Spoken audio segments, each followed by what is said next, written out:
Buenas tardes. Buenas tardes a todos. Como siempre, muchas gracias por estar aquí. Vamos a terminar este ciclo de conferencias con una tercera sobre identidades alternativas a la española en la península ibérica.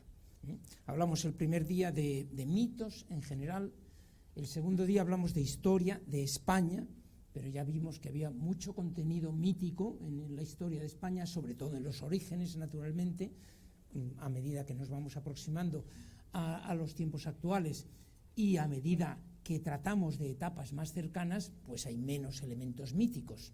Disponemos de mucha más documentación y las cosas no son inventadas, lógicamente, pero en los orígenes la historia fue mítica.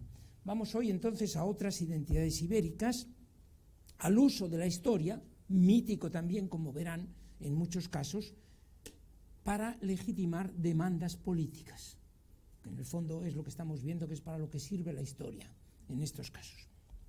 Y empezaré con Portugal. A lo mejor se sorprenden algunos de ustedes porque me han dicho, ¿y por qué hablamos de Portugal en un curso sobre España? Pues porque soy historiador y porque me gusta que la gente comprenda que la realidad cambia y que Portugal fue parte de España. España, entendido como Hispania, en el griego Iberia, es decir, la península ibérica. Portugal se consideró siempre parte de Hispania, naturalmente, porque está en la península ibérica, ¿no? Por mencionarles un incidente sin mucho significado, simplemente es simbólico. El único papa medieval que se llamó Petrus Hispanus, Pedro Hispano, había nacido en Lisboa, naturalmente, era hispano, había nacido en Lisboa, es decir, Hispania significaba lo que hoy llamaríamos Iberia, península ibérica. Pues bien, en Portugal naturalmente formó parte también políticamente del reino, de los reinos de la monarquía hispánica o monarquía católica en los tiempos de Felipe II, Felipe III y Felipe IV, y inició un proceso de secesión en 1640 que acabó llevando a la independencia, en parte por las circunstancias internacionales, por la protección inglesa. En fin, Portugal.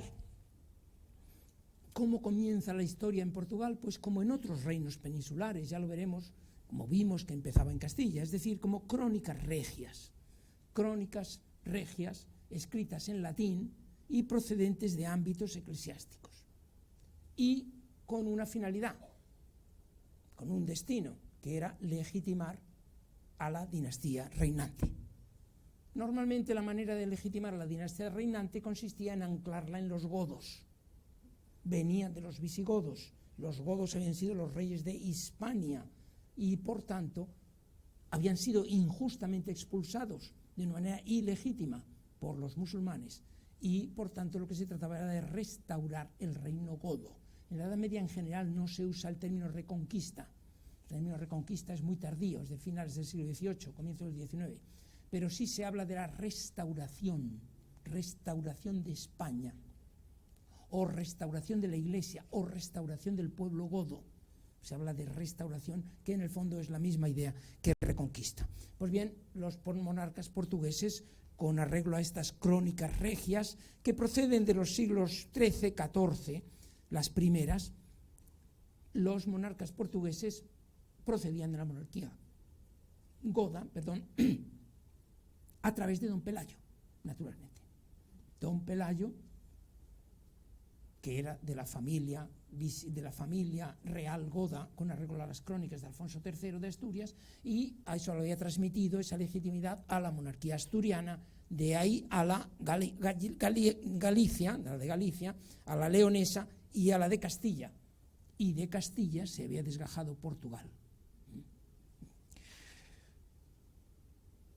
En esas crónicas, que no tienen ningún problema para considerarse que están insertos dentro de España, los portugueses, sin embargo, se empieza a detectar bastante animosidad contra Castilla.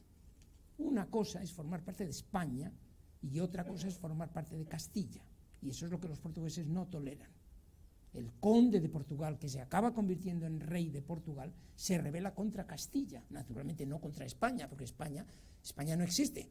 España es un nombre que designa geografía, nada más. La península ibérica, ¿cómo te vas a rebelar contra la península ibérica? Los catalanes hoy podrían rebelarse contra España, pero no se van a rebelar contra la península ibérica. Forman parte de la península ibérica, lógicamente. Pues ese sentido tiene también para los portugueses en ese momento. Esa hostilidad se empieza a notar en las crónicas, desde luego desde los siglos XIII, XIV, no digamos desde finales del siglo XIV con la batalla de Aljubarrota, que es 1385 y que es la última gran batalla entre portugueses y castellanos, y que acabó con la derrota de los castellanos y con la independencia de Portugal, ¿no? Y con el establecimiento de la dinastía de Avis. Entonces, la dinastía de Avis, lo que se trata es de asentar la legitimidad de la dinastía de Avis. También es el momento en que Portugal rompe con España, aquí sí podemos decir España y no Castilla, en otro sentido.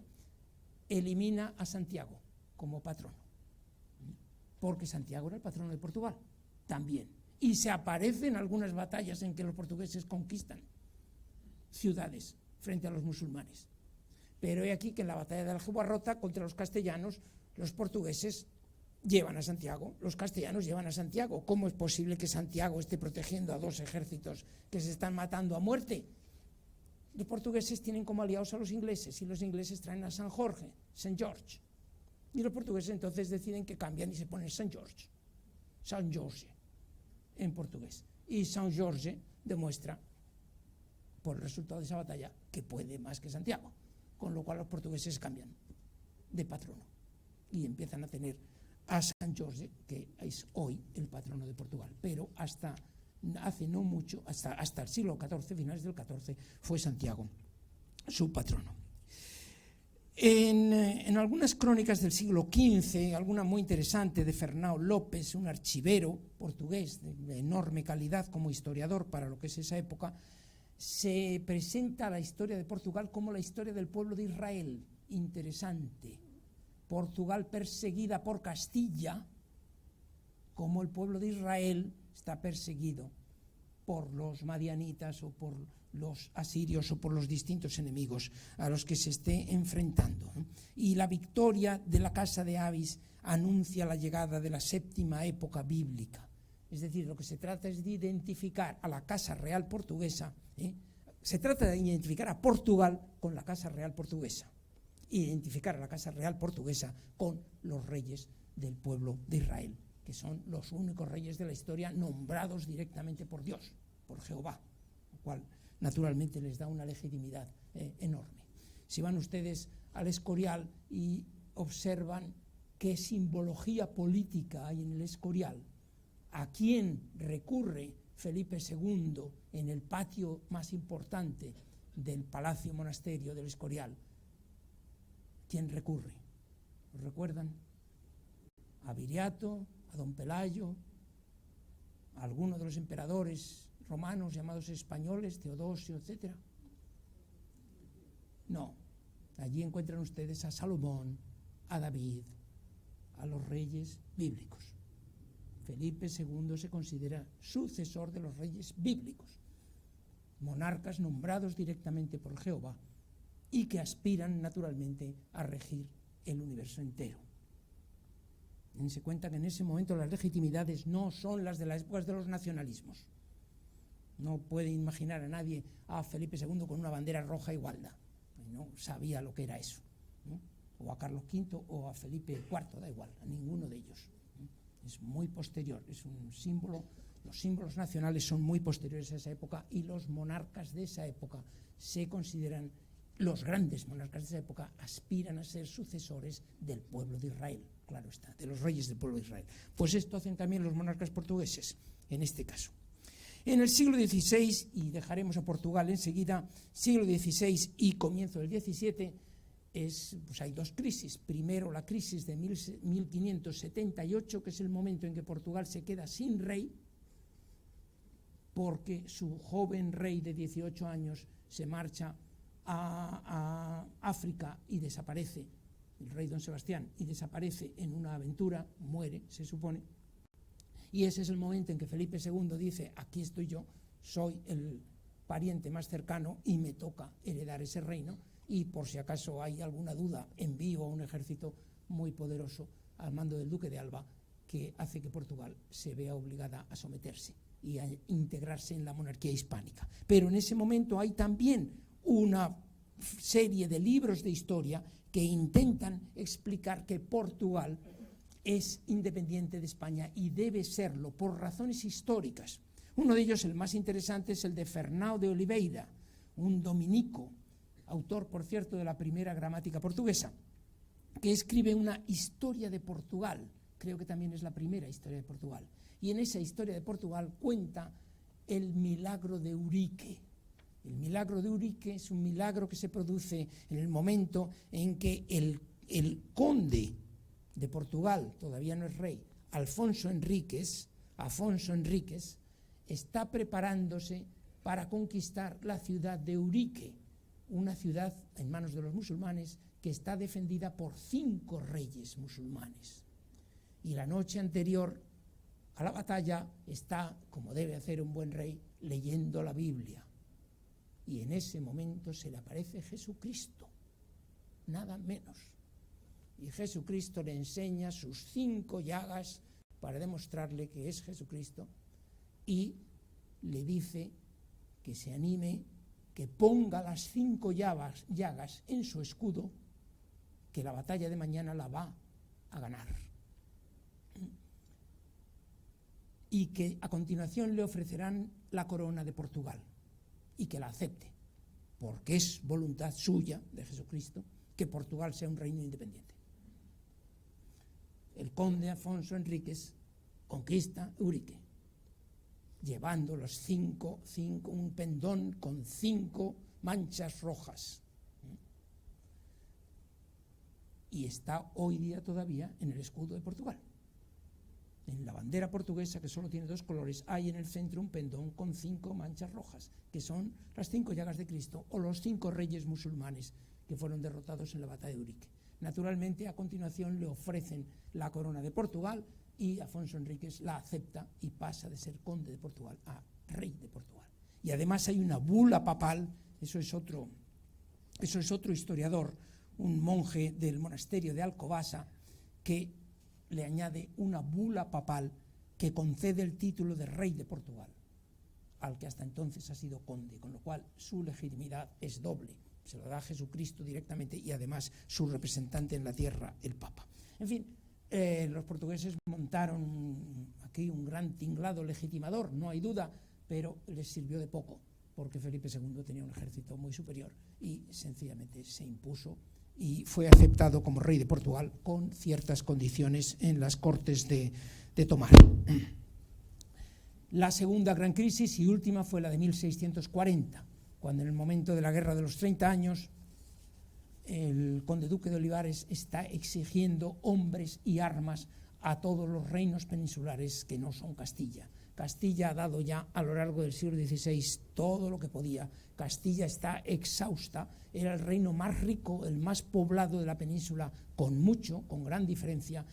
La península de los Reyes Católicos, Castilla tenía como 5 millones de habitantes y el conjunto de la península tendría unos 8 o 9. Es decir, Castilla era más del 50% del conjunto de la península y desde luego era el reino más rico. Las ciudades del norte de Castilla componían un conjunto urbano relacionado con el comercio de la lana, con rentas muy altas, y al finalizar el siglo XVI, un siglo después, Castilla está arruinada y está además despoblada, porque como los impuestos se ponen sobre el conjunto de una población, cuando se ha marchado porque no pueden más, porque se ha arruinado, pues un 10, un 15% de la población, un 30, un 40% de la población, los que quedan sencillamente no pueden pagar lo que antes pagaba el 100%, y se marchan todos, con lo cual muchas ciudades se quedan despobladas. Lo que ha ocurrido en Castilla sirve de escarmiento para los valencianos, catalanes, vascos y portugueses, naturalmente, y están defendiendo sus privilegios con garras y con uñas y dientes, como es natural, como hubiéramos hecho cualquiera si hubiéramos estado en esa situación, después de comprender lo que había ocurrido en Castilla, con unas guerras absurdas que servían a los intereses de la monarquía, pero que desde luego no servían a los intereses del país.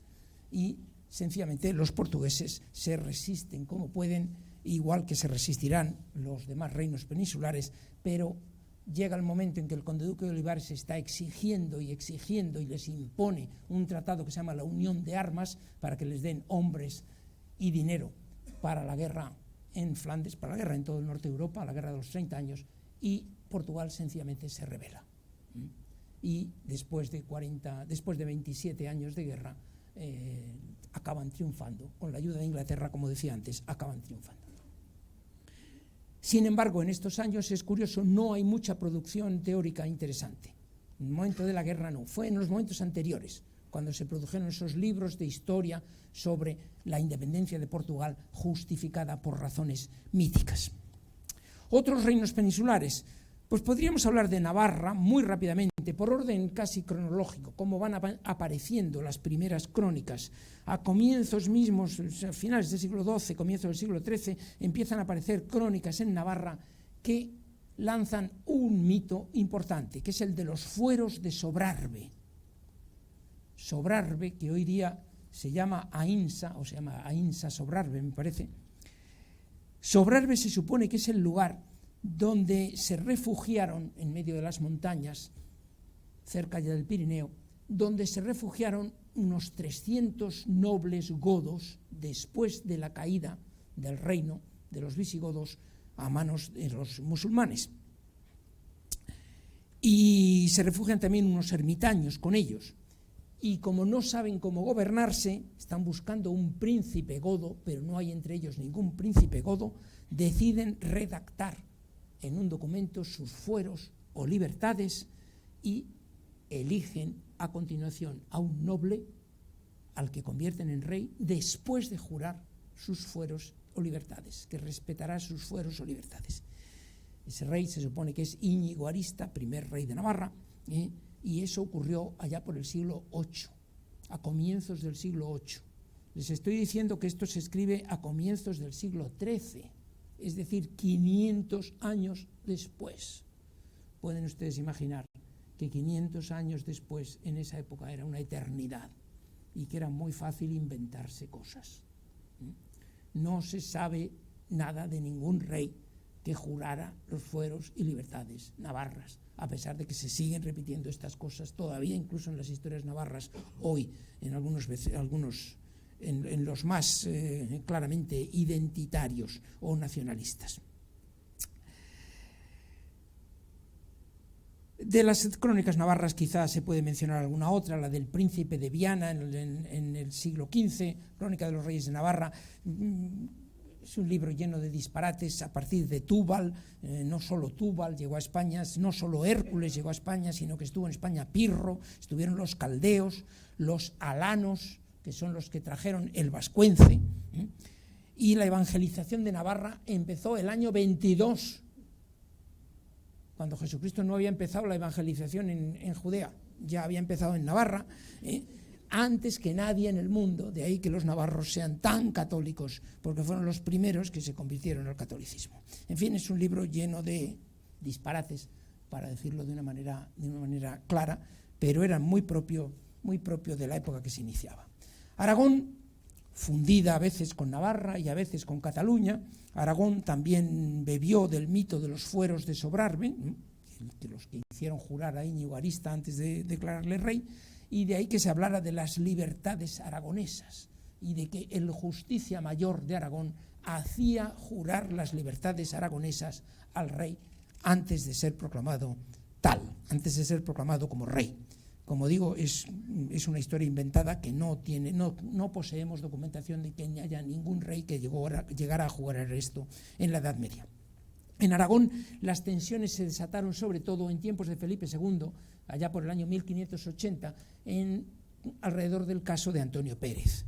Antonio Pérez, como ustedes seguramente saben, fue secretario de Felipe II, estuvo involucrado, parece ser, en la muerte de Escobedo, un secretario de don Juan de Austria, en un asunto bastante turbio, una muerte que probablemente ordenó, fue asesinado en una calle de Madrid por la noche, por unos espadachines, y probablemente había sido ordenada por el propio rey. Pero el caso es que el rey acaba culpando a Antonio Pérez. Antonio Pérez consigue huir, Antonio Pérez es aragonés, se refugia en Aragón y ahí le protegen los fueros de Aragón, se supone, y ahí el rey no le puede detener. Pero entonces el rey hace que se le acuse de herejía y es la Inquisición la que le ordena detener. Y naturalmente la Inquisición sí que tenía jurisdicción sobre cualquier punto de los distintos reinos de España. La muchedumbre se subleva porque ha sido una violación de las libertades aragonesas, le liberan de la cárcel y Antonio Pérez consigue escapar. Pasa la frontera francesa y se refugia primero en Francia, luego en Inglaterra, y allí escribirá unas relaciones que son una denuncia de toda la política de Felipe II, y es un libro bastante importante y dio lugar en buena medida a la llamada leyenda negra. Pues bien, alrededor de todo este caso de Antonio Pérez y de las tensiones que suscitaron y que llevó, entre otras cosas, a la ejecución del Justicia Mayor del Reino de Aragón por parte del rey, el Justicia Lanuza fue ejecutado por orden de Felipe II, pues alrededor de todo este enorme problema que domina los años 1578, 1580, 81, 82, se escriben varios libros sobre los orígenes del Reino de Aragón, los fueros de Aragón, cómo los fueros de Aragón deben ser respetados por el rey de España porque Aragón se integró en la monarquía hispánica a condición de que sus fueros fueran respetados, etc. Por parte de la monarquía había un cronista oficial del Reino de Castilla y otro cronista oficial del Reino de Aragón. El cronista oficial de Aragón era en ese momento Jerónimo de Zurita, un excelente historiador, por cierto, un historiador al que no le gustaban mucho los mitos y que dice al comenzar su historia: como los orígenes del reino son muy difíciles de conocer, porque la verdad es que no sabemos nada de los tiempos anteriores a los romanos, etc., yo me voy a limitar a empezar con la llegada de los musulmanes, que es sobre lo que tenemos alguna documentación, y a partir de ahí empieza su historia y relata quiénes son los ricos hombres de Aragón, cuál es la institución del Justicia Mayor del Reino, cuál es la heráldica, cuándo se celebraron los concilios eclesiásticos, dónde están los monasterios aragoneses, todo ello dentro de una perspectiva global hispana. Pues bien, este Jerónimo Zurita, que era, como digo, un buen historiador, fue acusado por un tal Lorenzo Padilla, un historiador castellano, de ser demasiado aragonés, de que solo le interesan las cosas de Aragón. Dice, describe la expedición a Grecia, dice Lorenzo Padilla, hace de una pulga un elefante. Y siempre la expedición a Grecia, que no fue para tanto, y lo hace como si fuera la gran hazaña del milenio, ¿no? Y el arzobispo de Toledo decidió apoyar a Lorenzo Padilla contra Aragón. El rey tuvo que nombrar a un par de censores que estudiaran la obra de Zurita, a ver si de verdad era demasiado aragonesa. Y Zurita consiguió salir del trance sin demasiados problemas. El siguiente cronista de Aragón, Jerónimo de Blancas, volvió a tener problemas, que no era un historiador tan interesante como Zurita, volvió a tener problemas en el mismo sentido. Y el tercero, el siguiente, Jerónimo Martel, fue directamente destituido. Era el momento de los conflictos en torno al caso Antonio Pérez y era muy conflictivo ser cronista de Aragón. Y el rey acabó nombrando a los hermanos Argensola, a los dos hermanos Argensola sucesivamente, dos aragoneses que estaban dispuestos a escribir lo que el rey quería, y los cronistas de Aragón, no sé cuándo, pero creo que a lo largo del siglo XVII, a finales del siglo XVII, son sencillamente eliminados, desaparecen. Cataluña.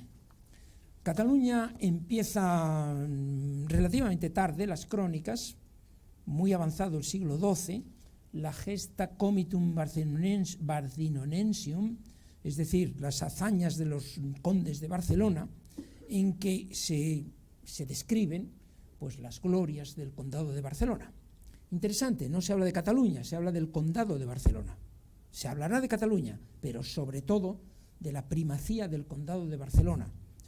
Y es muy interesante que apenas hasta muy tarde, hasta el siglo XIV aproximadamente, las crónicas catalanas no vinculan a Cataluña con la historia global de España, con la historia global de hispano, los romanos, los visigodos, etc., sino que comienzan con la invasión de los árabes y con la liberación de Cataluña de los árabes gracias a los emperadores carolingios, a Carlomagno y a sus hijos y nietos, que son los que se supone que liberaron Cataluña.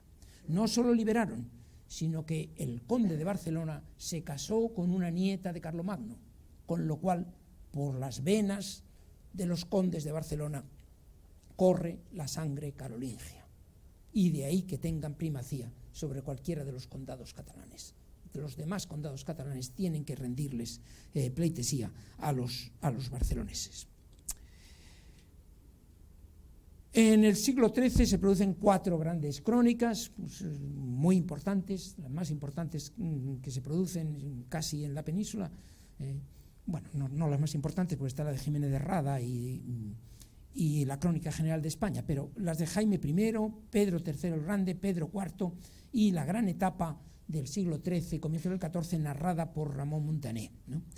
Pero son crónicas regias que no tienen nada especial.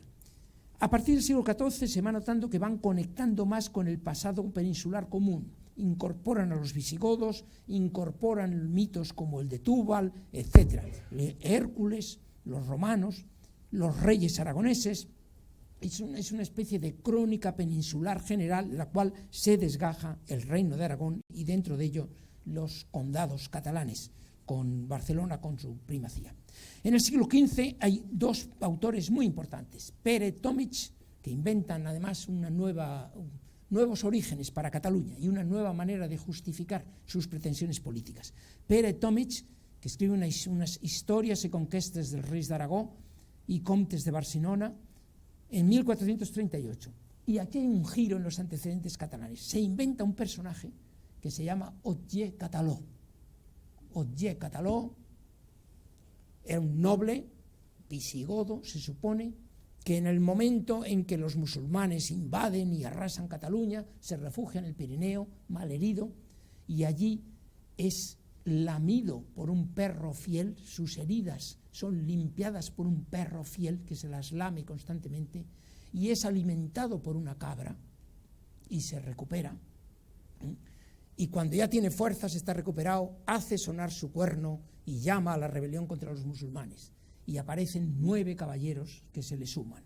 Serán los 9 caballeros de la fama, los 9 caballeros. De ahí que Cataluña esté dividida en 9 condados, en 9 obispados.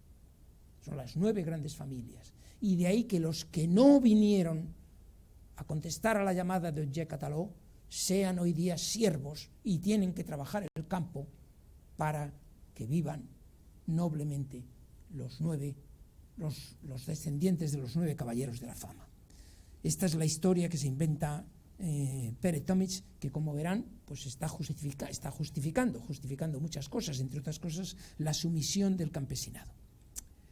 Pere Miquel Carbonell, poco después de él, lanza la idea de que Guifré el Pilós, Bifredo el Velloso, primer conde de Barcelona, que murió, eso no se cuenta todavía, esa es una invención del siglo XVI, pero más tarde se dirá, murió cuando llega el nieto de Carlomagno, el emperador de Francia en ese momento, Carlos el Calvo, y le ve moribundo y tiene su escudo de oro.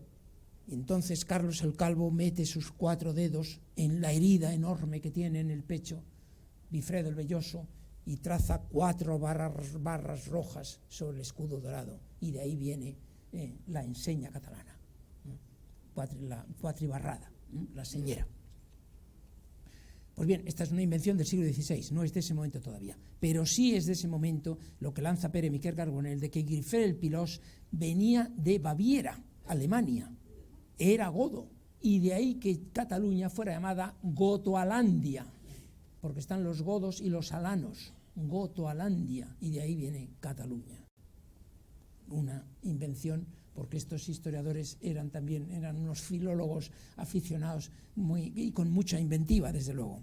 Gotolandia o Gotoalandia, según los autores, es el origen del nombre de Cataluña. Me parece que es menos... Yo no soy filólogo, pero sí he leído algo sobre eso porque me interesa mucho el tema y me parece que es menos romántico que esto y menos halagador para el nacionalismo catalán. El origen del nombre de Cataluña viene del francés Châtellonge, château en francés, castillo, es decir, que Cataluña significa tierra de los castillos, es decir, Castilla. Châtelogne. Con lo cual comprendo que no les guste mucho esta versión, pero me parece que es la acertada. Châtelogne. Y en el siglo XV también Joan Margarit, el gerundense, obispo de Gerona, un tipo bastante importante también, ya en tiempos de reyes católicos, finales del siglo XV, que hace un Paralipomenum Hispaniae, una historia de España, con dedicatoria a los reyes católicos. Y ahí sí que se remonta a los godos y dice que los reyes católicos han logrado una cosa, que es la reintegración de España, la reintegración de Castilla y Aragón, y que por fin está unido lo que se desunió en tiempos de los godos. La verdad es que faltaba Portugal en ese momento, pero en fin, vuelve a repetir que Cataluña viene de Goto, Alandia, etc.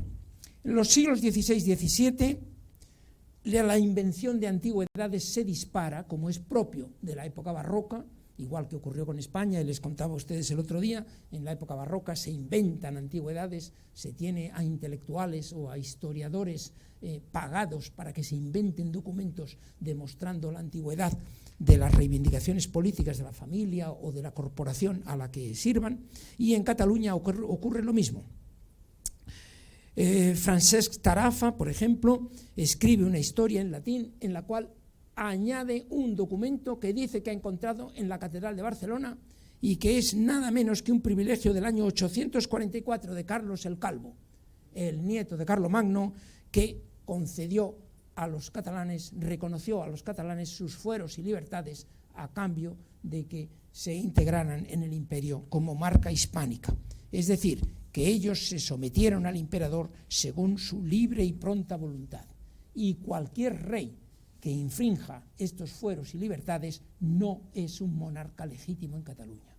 Cosa muy importante en ese momento, porque Cataluña va a empezar a sufrir las tensiones, igual que Aragón, igual que Portugal y los demás reinos peninsulares. Primero las tensiones de 1580 en torno al caso de Antonio Pérez, y segundo las tensiones de 1620, 30, 40, que acaban llevando a la sublevación de 1640, la sublevación del Segadors.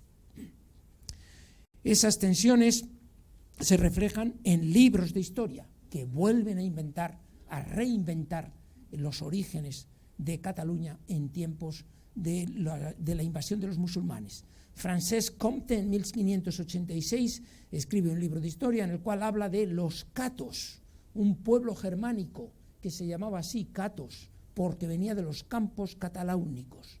Y estos son los que vinieron y liberaron Cataluña al mando de su príncipe Otger Cataló. Es decir, reaparece Otger Cataló, pero no ya con los 9 caballeros de la fama. No es una versión aristocrática, sino una versión popular, al mando de un pueblo que viene de los campos cataláunicos y de aquí que se llamen catos. O habrá otro historiador, Francesc Calça, poco después, que ya no hable de los catos, sino de los catalaunos, porque vienen de los campos cataláunicos. Y eso significa que los catalanes se liberaron a sí mismos de los musulmanes, sin ayuda de ningún príncipe extranjero, y se entregaron a continuación a Carlomagno, se autoentregaron condicionadamente, a cambio de que Carlomagno respete sus fueros y libertades. Y naturalmente eso significa que cualquier rey actual que no respete sus fueros y libertades no es legítimo, porque esa fue la condición con la que se entregaron. Es decir, es una versión distinta a la de Otger Cataló que había elaborado Pere Tomic, porque ya no es una versión aristocrática sino popular. En 1640, en medio de las tensiones que van a llevar a la sublevación del Segadors, se culmina la polémica histórica. Felip Viñes, en ese año, entre 1639 y 42, salen varios libros de historia. Felip Viñes ratifica toda la versión de la autoliberación y la autoentrega, los pactos carolingios, que son las leyes fundamentales catalanas. Es lo que consideramos nosotros la Constitución catalana, dice. Gaspar Sala Berart, Francesc Martí Vilademort, de nuevo la liberación catalana condicionada, y dicen abiertamente: la situación actual en 1640 es similar a la que hubo cuando estuvimos sometidos a los musulmanes. Nos resistimos contra la tiranía del rey, igual que nos resistimos contra la tiranía de los musulmanes. Y de nuevo vuelve a incluir el pacto con Carlomagno. Esta vez no es con Carlos el Calvo, sino con Carlomagno, y no es el 840 y tanto, sino que es el 785, es otro documento inventado, naturalmente, sobre la autoentrega de los catalanes que se encontraba en la Catedral de Barcelona. Siempre en el archivo de la Catedral de Barcelona se encuentran maravillas. Finales del siglo XVIII habrá un último historiador, Feliu de la Peña, es el canto del cisne, digamos, de las invenciones barrocas, que vuelve a contar toda la historia de los godos, de la autoliberación, etc. 1714, final de la guerra de sucesión española, que se ha celebrado el año pasado con un gran congreso de España contra Cataluña. No hubo prácticamente aportaciones historiográficas de interés. Es curioso que cuando se produce la guerra, esta guerra, no hubo aportaciones historiográficas de interés, y en general todo el siglo XVIII fue un siglo bastante pacífico desde este punto de vista. No pasó nada, no se produjeron aportaciones nuevas a la afirmación de la identidad catalana. Siglo XVIII, tengan ustedes en cuenta que es el siglo en que Cataluña es integrada, se eliminan los fueros de Cataluña y de todo el reino, de todos los reinos de Aragón, y es integrada en la monarquía hispánica con la legislación castellana, y se les permite ir a América y establecerse en América, y es un momento en que el comercio catalán empieza a despegar alrededor de una serie de productos derivados del campo, el aguardiente, el corcho, etc. Y en ese momento la economía va bastante bien y no hay prácticamente protestas, a pesar de que el nacionalismo catalán lo presente como una etapa de humillación. El siglo XVIII fue un siglo sin demasiados problemas en Cataluña. Pues bien, en ese siglo XVIII no hay apenas reivindicaciones de este tipo. Las reivindicaciones reaparecerán, y aquí voy a dar un pequeño salto ya en el tiempo, en el siglo XIX, con el romanticismo. Es curioso. ¿Por qué con el romanticismo? ¿Por qué en 1830, 1840, 50, en el momento en que Barcelona es el motor industrial de España, en el momento en que tienen una renta muy superior a la que se tiene, por ejemplo, en Madrid, las clases medias catalanas? ¿Cómo es posible que vuelvan a resurgir los mitos medievales? La zona más avanzada de España, más industrializada, más europea, ¿por qué se refugia de repente en la Edad Media? Bueno, por un lado está el mal ejemplo que había dado el liberalismo español, que les contaba el otro día, en las Cortes de Cádiz. Eso de inventarse un pasado legendario, libre, feliz, en la Edad Media, para reivindicar algo a lo que tienes perfecto derecho a reivindicar ahora mismo, que es la libertad política y una constitución. ¿Qué necesidad tenían de haberse inventado ese pasado? Pues bien, eso sienta el ejemplo, y los demás empiezan a hacer lo mismo, a inventarse un pasado como manera de hacer reivindicaciones en el presente. Por otro lado, los historiadores sobre esto se pelean bastante. Hay quienes sostienen, historiadores más izquierdistas y desde un punto de vista marxista, que lo que se trata es de ocultar las tensiones sociales que se estaban viviendo en el periodo de la Revolución Industrial, y no hablar de los problemas obreros que se estaban produciendo en Barcelona y que eran desde luego mucho más graves que en todo el resto de España, por la sencilla razón de que en el resto de España no había obreros industriales, y allí sí, y se estaban organizando de una manera sindical en gremios o en pre-sindicatos, y estaban planteando huelgas, y estaban en algún momento, como en 1835, asaltando fábricas y quemando fábricas. Entonces, para ocultar todo esto, se refugian en un pasado catalán idealizado. Bueno, es otra posibilidad. Y otra posibilidad es que el Estado español está intentando implantar un modelo francés muy centralizado, y la manera de resistirse contra eso es idealizar ese pasado medieval. El caso es que el romanticismo, que desde luego en política es una fuente de errores de todo tipo, el romanticismo es el padre de los nacionalismos, el romanticismo es el padre de los fascismos, el romanticismo es el padre de muchas cosas en general no positivas, pues el romanticismo hizo que volvieran a aflorar las leyendas medievales y las invenciones barrocas. Y en 1830 y tantos, Próspero de Bofarull y otros intelectuales catalanes empiezan a reeditar textos medievales, por ejemplo, las crónicas del siglo XIV, ¿no? Pi Ferrer escribe Recuerdos y Bellezas de España, pero Recuerdos y Bellezas de España solo escribe los 2 volúmenes relacionados con Cataluña, y Cataluña en un tono elegíaco, en un tono romántico. Qué grande fue Cataluña, qué hermosa fue Cataluña, qué importante, qué interesante es nuestra lengua, y todo eso está muriendo en un tono muy romántico, muy de recuerdo elegíaco.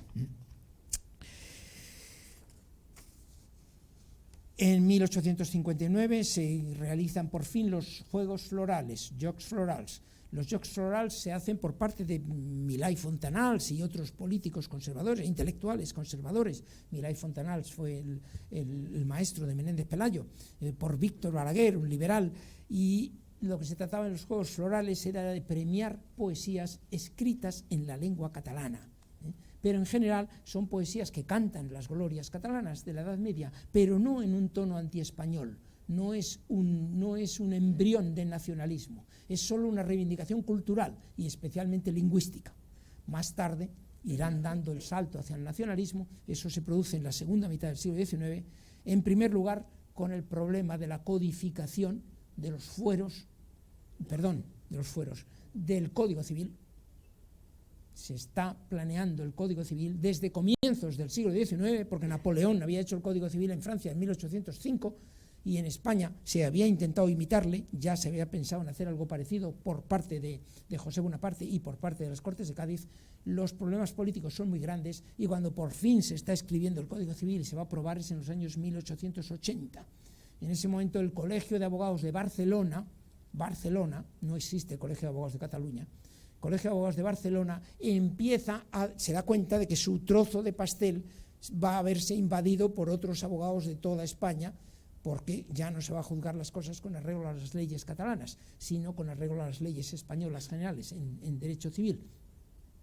Y empiezan a lanzar la idea de que el derecho catalán, no barcelonés, claro, es distinto al castellano, porque uno tiene raíz germánica, el otro tiene raíz latina. En fin, empiezan a lanzar toda la idea de que la codificación es un atentado contra las costumbres catalanas, especialmente contra la tradición jurídica, y entonces son intereses corporativos del Colegio de Abogados de Barcelona los que elevan lo que había sido una reivindicación meramente cultural, la elevan a un tono político, y presentan ante la reina una reivindicación de que se respeten las leyes catalanas, el derecho civil catalán frente a la codificación, y finalmente lo acabarán consiguiendo. Se aprueba la ley de bases del Código Civil, pero con una explícita mención de que habrá unos apéndices forales que respetarán las leyes de aquellas zonas, empezando por Cataluña, en las que exista un derecho distinto. Bueno, en los años ya 1870, 80 ya se empiezan a lanzar todas estas obras de historia de Cataluña, etcétera, ya en catalán.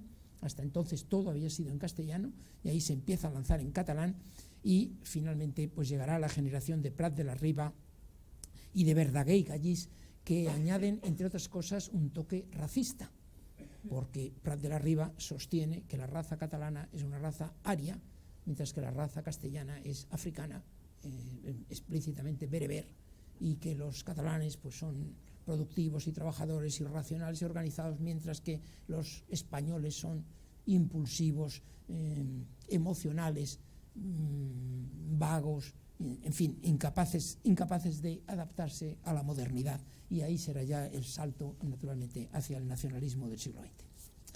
País Vasco, para terminar, porque estoy alargándome un poquito más quiero decir sobre Galicia, Andalucía, pero seré muy breve. País Vasco es muy interesante en su elaboración, porque fue la elaboración de mayor éxito de todas, sin duda ninguna, la que triunfó realmente, y ya se ha mantenido prácticamente hasta hoy. Y sin embargo es muy tardía, no hay nada antes del siglo XIV. En el siglo XIV se escribe un Livro dos Linagens, está en portugués, Libro dos Linagens, porque está escrito por un hijo del rey Don Dinis, portugués, que se ha refugiado en la corte del conde de Haro. Y el conde de Haro, y se nota que el hijo del rey Don Dinis no tenía mucho que hacer, y decide escribir un libro sobre los linajes vascos, y lo escribe en portugués. y escribe sobre el linaje de los condes de Haro, que era el noble más importante de todo el País Vasco, de todo lo que se llamaban las provincias vascongadas en ese momento. Y como la imaginación humana quiere inventar un origen mitológico y mágico de los condes de Haro, pero como la imaginación humana es limitada, como ya sabemos, pues lo que hace es copiar una leyenda que ya existía, una leyenda que era del conde de Poitou, en Francia, que era la de la dama pata de cabra, la Mélusine, en francés, Mélusine. El conde de Poitou, y el autor del libro de los linajes dice lo mismo del conde de Haro, estaba un día cazando con su lanza y su caballo, e iba con su cuñado. El día había ido mal, la caza, y en un momento de nerviosismo arroja su lanza contra un venado que pasa por allí y atraviesa a su cuñado, y muere el cuñado. Y el conde está triste, pesaroso, se pone frente a un lago a llorar, que había en medio del bosque, y a maldecir de su suerte, y descubre de repente que en el lago está bañándose una dama hermosísima, que se acerca a él y le pregunta qué le ha ocurrido, y cuando él le dice lo que ha ocurrido, pues le dice, no ha sido culpa tuya, le consuela, etc. Si además de lo hermosa que es una mujer cariñosa y que le consuela y demás, pues él cae rendidamente enamorado a sus pies y le ofrece matrimonio, sin reparar en el pequeño detalle de que la dama que tenía los pies en el agua, cuando saca los pies, uno de sus pies no era pie, sino que era una pata de cabra. Pata de cabra es el símbolo del demonio, como ustedes saben. La dama dice que se casará con él y que le ofrecerá muchos hijos y muchas riquezas a cambio de que nunca se santigüe delante de ella. Al conde le parece muy raro que no se te pueda santiguar delante de ella, pero está dispuesto a lo que sea por casarse con esa mujer, y lo acepta, se casa, tienen muchos hijos, construyen muchos castillos, y un día que hay un incendio en uno de los castillos, el conde alarmado se santigua, y la dama inmediatamente, su esposa, inmediatamente, en un grito horrible, se convierte en humo, en un pajarraco negro y horrible que sale volando por una ventana, aullando con unos gritos desesperados. Los hijos, a partir de ahí, van muriendo poco a poco, y cada vez que muere uno de los hijos, el pajarraco aparece llorando por el... Bueno, este es el origen del conde de Poitou, con arreglo a la leyenda de la Melusina, y exactamente igual es el que les cuenta el conde de Barcelos, que es el portugués que escribe el libro dos linajes para el origen de los condes de Haro. Nada que ver con la mitología vasca actual, me dirán ustedes. Es verdad, esta historia se la he contado porque me parecía divertida, pero no tiene nada que ver con lo que ocurre luego. Luis García de Salazar, poco después, también a finales del siglo XIV, escribe Bienandanzas y Fortunas, y ahí describe un mito que ese sí se mantiene hoy todavía, la batalla de Arrigorriaga, la batalla de la Peña Roja en vasco. Arrigorriaga es una batalla que lucharon los vascos con los castellanos unidos contra los leoneses. El rey de León era un tirano, y castellanos y vizcaínos unidos y acaudillados por un príncipe vasco de origen escocés y también con ciertos poderes mágicos, ganan la batalla contra los leoneses. Y a continuación el rey de León acepta las condiciones que le imponen, y ellos se someten al rey de León siempre que respete sus fueros y libertades.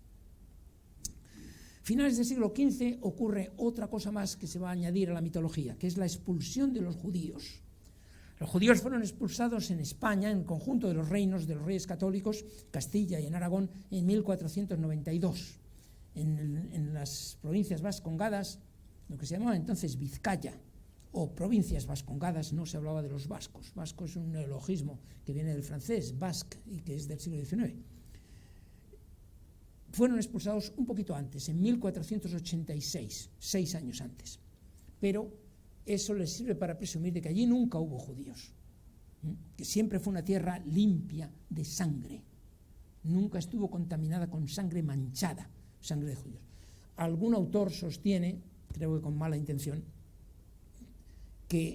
que eso se decía precisamente porque a los vascos se les acusaba de judíos. Se decía que vizcaíno era 2 veces Caín, vizcaín, y que eran judíos, doblemente judíos, y que para protestar contra eso venía lo de presumir de que allí nunca había habido judíos. A comienzos del siglo XVI, en 1526, el fuero nuevo añadirá otro dato: la hidalguía universal de los vascos. Los vascos proceden de los godos. Aquí se refugiaron los godos. Y los godos vienen la realeza española y la nobleza española. Y como ahí nunca estuvieron los musulmanes y nunca hubo judíos, todos son nobles. Es decir, hasta el más pobre de los vascos, el mendigo que va por la calle, es hidalgo. Esto no es ninguna tontería, porque el hidalgo está exento de pagar impuestos. O sea que es la exención fiscal basada en la hidalguía universal. Naturalmente, esto es una cosa que al principio no es aceptada por nadie, nada más que por ellos. Martínez de Zaldivia, ya en la segunda mitad del XVI, añade otro dato para el mito, y es que Túbal, el fundador de los hispanos o los iberos, desembarcó en Baskonia, y que además después del diluvio universal llegó la sequía universal y tuvo que quedarse viviendo allí porque era una zona lluviosa, era el único sitio donde había agua, etc. Con lo cual mantuvo sus leyes morales naturales, otorgadas por Jehová directamente en el caos babélico, y mantuvo también su lengua originaria. Los vascos son nobles, son los únicos españoles puros, y son los que mantienen la lengua originaria, que fue el español original, al que hoy llamamos vascuence, se dice. Siguen haciéndose elaboraciones. Lo más interesante de finales del siglo XVI es que los vascos se convierten en burócratas de Felipe II. Hay un clan vasco de burócratas en la corte de Felipe II, y estos son los que van a conseguir que se conceda que se reconozca la hidalguía universal. No sé si recuerdan ustedes un pasaje del Quijote en que Cervantes, muy irónicamente, se encuentran con un vasco, Don Quijote y Sancho Panza, y dice, no recuerdo si es Don Quijote, el que dice: vasco, ya tenemos secretario.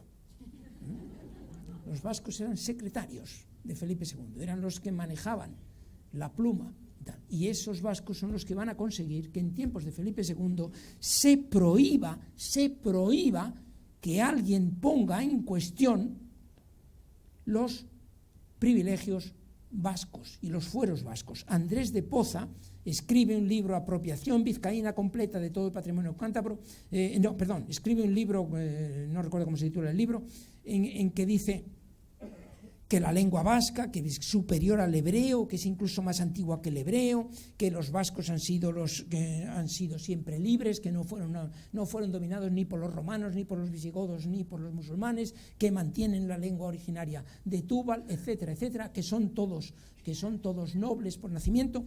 Y algunos empiezan a impugnarle y a decir que en ese libro se dicen muchas cosas que son tonterías o que son discutibles. Y por parte de los secretarios de Felipe II se emite una orden firmada por el rey de que nadie puede criticar lo que se dice en el libro de Andrés de Poza. Cosa muy importante, porque significa que han logrado una posición de poder junto al monarca. Con lo cual, en el siglo XVII se puede decir que toda la leyenda está ya completa. Nadie se acuerda ya de la pata de la dama, pata de cabra, pero sí que los vascos tienen limpieza de sangre, que han sido fieles al cristianismo antes que nadie, porque se apropian de la leyenda navarra, que se predicó allí el cristianismo antes que nadie, de que son invencibles, que nunca fueron invadidos por nadie, de que viven desde siempre, desde hace 6.000 o 7.000 años, en el mismo lugar, en las montañas cántabras, de que mantienen la lengua originaria, de que los fueros son las leyes originarias que les dio Jehová, que le dio a Túbal Jehová directamente en el caos babélico, y que por tanto viven con arreglo unas leyes divinas y naturales, y todo ello conduce a la hidalguía universal y por tanto la exención de impuestos, lo cual quiere decir que consiguieron montar el esquema mítico mejor que nadie, y desde luego con una rentabilidad también considerable. No hace falta decir que en el siglo XVIII las presiones para eliminar los fueros y para unificar el reino, se habían eliminado los fueros del reino de Aragón, solo quedaban los de Navarra y el País Vasco, vamos, las provincias vascas, pues hubo presiones para eliminarlos. La Real Academia de la Historia hizo informes diciendo que los fueros debían ser eliminados. Hubo siempre una contraofensiva con mucho éxito. En el siglo XIX, con las guerras carlistas, finalmente son no eliminados del todo, pero sí reducidos muy drásticamente, sobre todo después de la Tercera Guerra Carlista, los fueros, y sin embargo acabarán manteniéndose.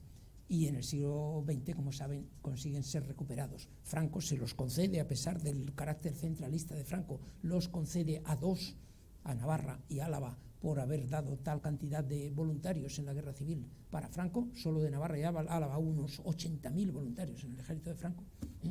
O sea, cuando se dice que, como decía Arzallus, del Guernica, dice, ellos se quedan con los cuadros y nosotros con las bombas. Bueno, pues habría que decir lo contrario, porque quienes bombardearon el Madrid republicano fueron tropas fundamentalmente vascas, eran tropas carlistas en buena medida, con voluntarios de Navarra y de Álava. Pero en fin, lo único que nos interesa aquí es, para terminar con los vascos, que Sabino Arana dio el giro a todo esto. Mantiene todos los fueros, pero su conclusión es distinta. En lugar de decir somos los más españoles de España y tenemos derecho a una exención foral, dice es que no somos españoles y somos oprimidos por España.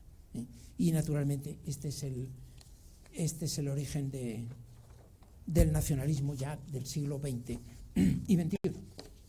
Galicia, para terminar, Galicia y Andalucía, muy rápidamente. En Galicia es muy tardío el comienzo de la historiografía gallega y no tiene ningún interés desde el punto de vista de identidad colectiva. Son cosas sobre la diócesis de Santiago, sobre el episcopado gallego, sobre la ciudad de tal o la ciudad de cual, sobre las algunas familias nobiliarias gallegas. Solo en el siglo XVIII empieza Francisco José Huerta y Vega, escribe unos anales del Reino de Galicia en que ya hay un tono reivindicativo. Galicia siempre ha sido oprimida y tratada injustamente por la corona de Castilla. Pascasio de Seguín escribe una Castilla, reina de Cristo sacramentado, que es sobre la superioridad de Galicia sobre el reino de la península, sobre el resto de la península en el pasado. Y por fin, cuando llega el romanticismo, pues es el gran lanzamiento. Hay 3 o 4 historiadores, José Berea y Aguiar, Leopoldo Martínez de Padín y Benito Viceto, que lanzan ya las leyendas en torno a Galicia. José Berea y Aguiar lanza toda la idea del celtismo, y se inventa un episodio, el episodio del Monte Medulio. Seguro que es posible que no hayan oído ustedes nunca hablar del Monte Medulio, pero seguro que el episodio les suena. En el Monte Medulio, los celta-galaicos, luchando contra la abrumadora superioridad romana, cercados por los romanos y dándose cuenta de que no tenían nada que hacer, decidieron suicidarse colectivamente. Hicieron una gran hoguera en el lugar donde estaban, arrojaron todos los objetos de valor, tiraron a los niños, mataron a las mujeres y luego los guerreros se fueron dando muerte uno a otro, etcétera, etcétera. En fin, es la leyenda que ustedes recordarán como Numancia y Sagunto, pero que otros que sepan más de historia de otros países les dirán que es la leyenda de Masada. Masada, lugar de los hebreos, en el que decidieron suicidarse colectivamente, y esto ha sido repetido muchas veces. Los documentos históricos que disponemos en general, por ejemplo de Sagunto, pues se sabe que ¿quién fue? Aníbal, que cercaba Sagunto, conquistó la ciudad y consiguió un gran botín y gran número de esclavos. O sea que no se habían suicidado todos. Y lamento si hay alguno que... En fin.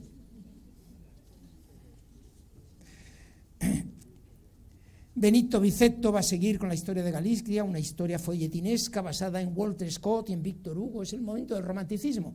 Y al romanticismo le ocurre lo mismo que al barroco, que considera que es legítimo inventar, que lo que hay que hacer son cosas bonitas, que da igual que sean verdad o no. Lo importante es que sean bonitas, ¿no? Y entonces, pues es una historia en la que tienen de todo, ¿no? Galicia fue el centro de la civilización celta, Galicia fue la que invadió Irlanda, Galicia fue la que extendió el celtismo por el resto de Europa, etc. El Monte Medulio es cierto, pero no, fueron mártires cristianos que se resistían contra los romanos, etc. Y Leopoldo Martínez de Padín, con su historia política, religiosa y descriptiva de Galicia, pues vuelve a hacer lo mismo, pero él lo basa en los suevos. Los suevos son la base de la identidad gallega, más que los celtas. Andalucía, para terminar, en Andalucía no hubo nada prácticamente hasta el barroco, y a partir de ahí lo que hay son historias de órdenes religiosas, antigüedades de pueblos y ciudades, relatos de viajes. Los historiadores andaluces más importantes, que los ha habido, muchos y muy importantes, Alcalá Galiano, Adolfo de Castro, Castelar, Cánovas, en fin, pues escribían sobre España, no escribían sobre Andalucía, y solo también, momento final ya del romanticismo, Joaquín Guixot escribe una historia general de Andalucía en varios volúmenes, los años de la Revolución Gloriosa del 68, y ahí lanza la conciencia andalucista, ¿no? A partir del romanticismo, del hegelianismo, etc. Y entonces todo lo andaluz. Andalucía ha sido la gran creadora cultural en España y sin embargo no ha sido reconocida como tal en España, ha sido explotada por España. Andalucía es la cuna de la cultura española con Tartesos. En Roma brillaron los hispani, se dice, pues no, eran los que venían de la Bética, eran andaluces. Los grandes emperadores romanos y los grandes intelectuales romanos eran béticos. Con los musulmanes, la entrada de los musulmanes fue pacífica, los musulmanes no entraron en tono de guerra, los musulmanes lo que eran era por encima de todo monoteístas, y en Andalucía que eran monoteístas, que no eran tan católicos como el resto de España, sino que tenían una variedad especial del catolicismo, lo que hicieron fue unirse a los musulmanes y hacer una religión sincrética que es la propia de los andaluces, y allí en Córdoba se produjo un fenómeno de un esplendor cultural que solo es comparable a Atenas en el siglo IV a.C. Córdoba fue la Atenas de la Edad Media europea, allí se refugiaron la ciencia, el saber, el arte, toda Europa. La religión fue la musulmana, sí, pero era tolerante, porque Andalucía es tolerante por esencia, y Andalucía no es exactamente musulmana ni cristiana, lo que es monoteísta. Y fue cristiana desde muy pronto, fue una de las primeras regiones en ser cristianizada, esto lo dicen todos. La época mala empezó con los almorávides, los feroces cábilas del Atlas que entraron, y contra ellos se intentaron unir tanto cristianos como los musulmanes anteriores, y no lo consiguieron, y ahí comenzó la decadencia de Andalucía. La reconquista fue pues necesaria, pero en definitiva acabó en una represión de los andaluces y sobre todo de los moriscos, que fue una cosa cruel, errónea, desastrosa, e hizo que Andalucía cayera en la depresión y en la depresión económica y en la pobreza es que se encuentra hoy. En fin, naturalmente es como cualquier historia nacionalista, es echar balones fuera, es culpar siempre de todo lo malo a alguien del exterior, y no habla, por ejemplo, pues del problema de los latifundios andaluces y lo que es la nobleza andaluza oprimiendo a sus propios braceros. No hace falta decir que de eso no se habla para nada. En fin, podríamos hablar también de Aragón, que en los años del romanticismo, por medio de Braulio Foz, lanzó una historia de Aragón en la que también los aragoneses siempre fueron liberales. Allí nunca hubo tiranos. La historia de Aragón es una historia hermosa y ejemplar, no como la de Castilla, que está llena de monstruos. Pero Fernando el Católico cometió el error de fundir estos dos reinos y fundir el glorioso y armonioso reino de Aragón con la desconcertada Castilla. Y ahora, en fin, todos somos españoles, ya no ha llegado el momento, no estoy reivindicando, dice Braulio Foz, no estoy reivindicando ninguna independencia de Aragón, somos españoles y lo seguiremos siendo, pero es una pena que aquellos tiempos tan hermosos hayan desaparecido, en fin, típica nostalgia romántica sobre esos tiempos. No sé qué conclusión podríamos sacar, yo creo que es fácil, que la tienen ustedes en la mente, ¿no? Y es que no hace falta recurrir a mitos, ¿no? Que podemos hacer las reivindicaciones políticas que queramos hacer, siempre que sean justificadas racionalmente, ¿no? Y que no hace falta inventarse un pasado feliz en que fuimos perfectos y armoniosos, ¿no? Y que desde luego al historiador no se le puede pedir esto. Al historiador se le puede pedir solamente que conozca el pasado, que explique lo que ocurrió y que lo explique de la manera más verosímil posible y más racional posible. Pero que los mitos, por otra parte, son bonitos. Quizá deberíamos inventarnos otra cosa, deberíamos inventarnos una asignatura que se llamara mitos y leyendas, y enseñárselas a los niños. Yo creo que no solo son bonitos, sino que son buenos, sirve para estructurar su mente. Si a mí me gusta mucho contarles historias, contarles mitos a mis nietos, creo que es bueno, pero no lo llamo historia. Algún día, cuando sean mayores, cuando tengan mínimo de 12, 14, 16 años, en algunas personas habría que decir 80 años, cuando puedan comprender que el mundo es complicado, pues ese día les empezaré a hablar de historia. Y les diré, pues tu abuelo estuvo en la Guerra Civil Española. Y si me preguntan, ¿pero era de los buenos o de los malos? Entonces les diré, no, niño, entonces ya veo que no, que todavía no se te puede explicar historia. A ti te tocan mitos y leyendas. El día que tú comprendas que fue un poquito más complicado que buenos y malos, pues ese día empezamos a hablar de historia. Muchas gracias.